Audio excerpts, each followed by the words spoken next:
ውቢቱ ከድር ይባላልው ከደቡብ ኢትዮጵያ ክልል ከጋሞ ዞን መጥቻለሁ። ምክክር ሐሳቦችን የተለያዩ ሐሳቦችን በጋራ በጠረጴዛ ዙሪያ በማድረግ ያንን ሐሳብ ሁሉም ሰው ሐሳቡን እንዲሰጥ ይደረግና የተሻለ ሀገር ለመፍጠር የትኛው ነው የሚበጀን የሚለውን በመነጋገር በመመካከር የምንፈታው ነገር ነው። ጦርነት ደግሞ ማህበረሰቡን የሚጎዳ እያደገች ያለች ሀገሪቱን ወደ ኋላ የሚስብ ሀብት ንብረታችን የሚያወድም ወደፊት የመሄድ ፋንታ ወደ ኋላ በኢኮኖሚ በተለያዩ ነገሮች በልማትም ወደ ኋላ እንድንመጣ የሚያደርግ ጸረ ሰላም ነው።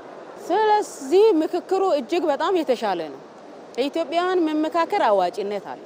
አንሱሜ ጊስቲ ፍርዶስ አቡበከር ይሉኛል ዚዲትፎ ጌቤንታ ባይቲንታ ሐረሪ ሁስን ቤንታ ወይዘሮ ፍርዶስ አቡበከር ባላለው የመጣሁት ከሐረሪ ክልል ነው።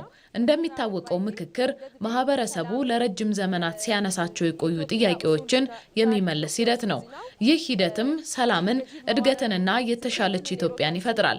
ምክክር በራሱ ሁሉም ባለቤት የሚሆንበትን አውድ የሚፈጥር በመሆኑም አንድነትን፣ መከባበርን ያሰፍናል። ይህም ለሚኖር ጥያቄ ነፍጥ ሳይሆን ምላሹ ውይይትና መግባባት ነው የሚል እሳቤን ያኖራል።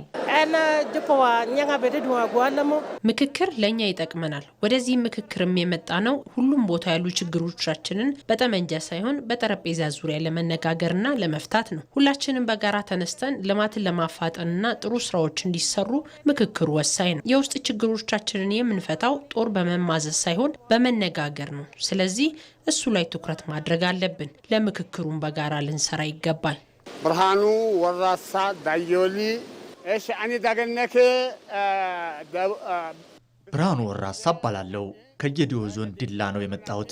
ከምክክሩ ኢትዮጵያ ከዚህ በፊት ከነበራት የጦርነት ግጭት ታሪክና የሐሳብ ልዩነት ወጥታ ወደ አንድነት የምትመጣበትን መንገድ እንደሚያበጅ እጠብቃለሁ።